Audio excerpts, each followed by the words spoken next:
she calls Cuff. Cuff? It's a bit reductive, isn't it? Cuff? They should have made that armband be like a snake or something to be able to talk or something like. You feel me? Like, do something, bro. What's good, everyone? Here, little crazy. It's all good, though. You know what I'm saying? Variety up in the building. We do something a little new, something a little different. So, Forspoken Game out today. I want to see if it's a good game. I know GameSpot gave it a 5 out of 10. We're going to see what IGN have to say, okay?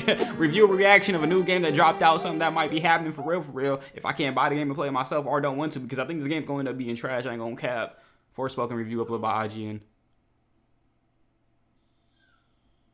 No way she crying, bro. This is also one of those games that have really good graphics, I think, and is gonna be trash at the same time. So kind of like Callisto Protocol, you know what I'm saying? Like, waste of good graphics is what we should call it. I feel disrespectful saying this, but I gotta keep it real. You feel me? Now let's see what this review has to say. See if it's gonna be good. See if they think it's good. Let's go. I think this part right here, like where they in the real world, is cool and all. Curiouser and curiouser, cried Alice. But if they don't swap back from like real world to fake world, you know, it's like, dang. Wish I could find that rabbit hole and tumble away to Wonderland. Okay, stop me if you've heard this one before. A down on their luck orphan has their life turned upside down when they get whisked away to a fantastical new world. There they suddenly have magical powers and must reluctantly rise to become the hero its people need to stop an evil threat. If that sounds like every fantasy book you've ever forgotten you read, it's probably because Forspoken is a remarkably generic RPG, from its bland story to its lifeless open world. Thankfully, they on his cheeks, and they upload this before the game even drops, so they making sure people ain't. Hey, game, what's it called? Game developers, don't send your game to IGN to be reviewed before it drops, because and no one definitely buying this game now, guys. Dang. Flashy parkour and energetic combat do keep the relatively slim campaign decently entertaining throughout. Some parkour. But running through its boilerplate checklist of side tasks doesn't hold much appeal beyond mindless trophy hunting after that. Even the good graphics on this game ain't that crazy because the scenery itself ain't even that nice. It looks so dead. Like once these mobs are gone, it's just dead. Action Mountains RPG and from whatnot. Square Enix puts you in the brooding shoes of Frey Holland, a well-acted but largely unlikable New Yorker. Frey is pulled through a portal to the fantasy realm of Athia and accidentally becomes bonded to an equally unlikable talking armband she calls Cuff. Cuff? It's a bit reductive, isn't it? Cuff? They should have made that armband be like a snake or something to be able to talk or something like. You feel me? Like, do something, bro. The 4 remaining realms of Athia have been something that thing just talks to you like it's Jarvis. Forced its populace into the last remaining city of Sepal, and it falls on Frey and her newly imbued powers to help its citizens by facing 4 powerful rulers called Tantas. Not that she's all that interested in doing so. If you want to save your city, do it your f***ing self. Forspoken's world and story are about as bland as they come. Equal parts predictable and forgettable, and mostly told through exposition dumps between large stretches of open-world exploration. Across the 15 hours it took me to beat the campaign, the writing never does a good job of establishing any of its characters or the relationships between them, constantly assuming we must already be invested in these people in a way it never actually earns. We must execute her immediately! So some nobodies. That's crazy! I don't even know how I got here! Please, listen to me! The most egregious example of this is the chemistry between Frey and Cuff, which frames most of Forspoken as a sort of buddy cop movie, but spends almost no time showing these 2 unlikely partners genuinely growing closer together. That means their snippy banter comes off as obnoxious rather than endearing. Can we just not talk? Fine. Fine by me. Suit yourself. I love a bit of silence. Fantastic. Frey is surprisingly vocal about her disdain for most of the tasks you're asked to complete. Not super into the idea of going in here. And Cuff constantly belittles her for no good reason. Reasonably impressive, I suppose. Dang, so it sounds like she just she just be complaining the whole game. Okay. Reasonably?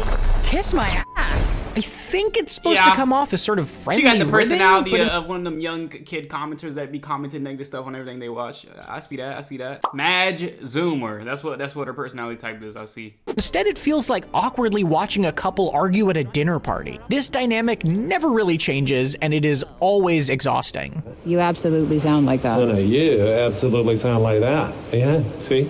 2 can play at that game. You're f***ing stupid. I feel like they could have it could be cool, but whatever.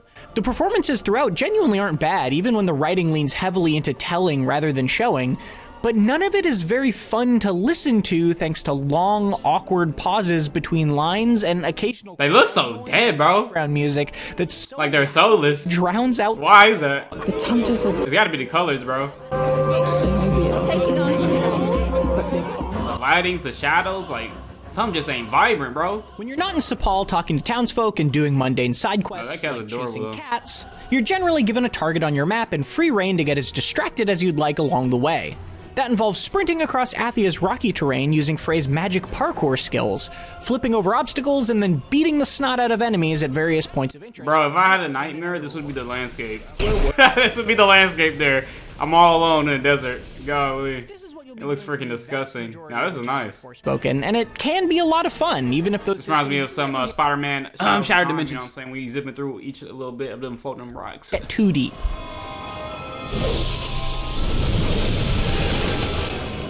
Frey Oh, that rock is about to go through. styles What the? Did that rock just go through the object? What the freak, boy? Who game tested this and decided not to tell them about that occurrence? Frey gains 4 styles of elemental magic over the course of the campaign, each Maybe they won't essentially a notice when different they're weapon playing. you can quickly swap between, with its own set of alternate fire modes and unlockable support. I will say the magic looks dope though. Her starting magic is basically an earth-based gun that can be fired rapidly or charged for an area of effect burst. Yeah, the battles and the magic looks dope. I feel like this should have just been like, I don't know, a better story, better landscape, you know, with these themes like magic and stuff and all that. You're mine. With abilities that root enemies to the You're ground, mine. up your defense temporarily, and more. And as you play, you can modestly upgrade all of those skills. It's a little annoyingly restrictive until you do unlock more options, though. For example, you don't even have a melee attack until you unlock the fire-based sword about a third of the way through the campaign. Hey, it is what it is. Progression, my boy. Yeah, the movement looks nice too, bro. More Frey's capabilities, Forspoken's particle effect-filled combat becomes quite amusing. Enemy variety isn't exactly impressive, and it has a bad habit of recycling initially cool mini-bosses until they're a lot less fun Yeah, to the fight. combat looks But lit. elemental The resistances magic and all that. unique quirks pushed me to frequently swap weapons and strategies in a way I really enjoy. This'll do it. Different story and landscape though, and you got it. For example, I loved that the shielded enemies could be dealt with either by getting behind them or by charging an AoE shot and then firing it at the ground nearby to knock them off their guard. One-on-one fights can devolve into locking onto your my target and mashing the right gosh. trigger while you strafe out of Nah, this low-key nice. extreme I don't care what he's saying. dodge system, but the more common group encounters often did a good job of keeping me on my toes. Running on repeat. Ooh, that looks nice too. It looks a little fun. Straightforward and flashy, sending you nimbly soaring across the environment by simply holding down the circle button and pointing yourself in a given direction. Just like your attacks, this becomes more fun once you unlock some cooler skills, like options that boost your speed with well-timed button presses. Maybe I'll take it back a little bit. This looks nice. Less than combat, requiring very little nuance. But it's just 'cause this landscape looked better. Become available to you. Even still, it can be quite a satisfying way to fancifully flow from task to task without much thought. That's a good thing too, because there is a considerable amount of ground to cover in Athia, and very little of it is worth stopping to admire. This place isn't much to look at, huh? This world is huge, and the campaign doesn't even send you near half of it. The map is littered with optional side objective markers, but there isn't much reason to go too far off the beaten I feel like the path side to objectives in this complete game are them when the stupid, same bro. small handful of tasks available. How you gonna make are interesting repeated side ad objectives nauseam, if the no story matter ain't where that they're interesting to placed? begin with? They almost all boil down to either fighting some random dudes to earn a reward or just being handed one outright, and the payoffs don't feel particularly necessary on the normal difficulty setting. Good night. It's the voice lines too, bro. Shut the heck up. Good night. Ooh, like what the freak you doing, bro? Plenty of And open then world they even don't hate on the voice actress or anything. Like, it's just, I don't go back in time where people don't expect there to be like magic and all this other stuff, like fantasy type things, and then be like Zoomer talk. Like, what is that? world games follow a similar structure, but Forspoken does it with such a bare bones transparency that Athia comes off less like a world for you to explore and more like a repetitive checklist asking to be crossed off. It also doesn't help that Athia lacks much in the way of interesting visual landmarks, mostly filled with piles of samey rocks and ruins. Each of the 4 regions offers some twist to their layout, but they'd still mostly blend together if it weren't for the blunt color filter slapped onto each one. Yeah. After the credits rolled, I ran around this map for another dozen or so hours, hoping to find some exciting secrets in the hard-to-reach corners I hadn't visited yet. He said it perfectly. The blunt color fixture? What he said, bruh. Like, especially that scene where they was talking back to each other, like I said, I was like, what's up with it? It's the color or something, bro. Like, you look at the ground, bro, it's all one color, bro. Like, have some, like, bugs flying around or something, motherfucker. Like, dang, bruh. Even they face, they just, like, one pale color, like, they all wearing makeup. Like, y'all wearing foundation out here, you feel me? Like, y'all all just smooth one color. You ain't got no bumps or nothing, you know what I'm saying? No marks or anything. You just one. I'm like, okay.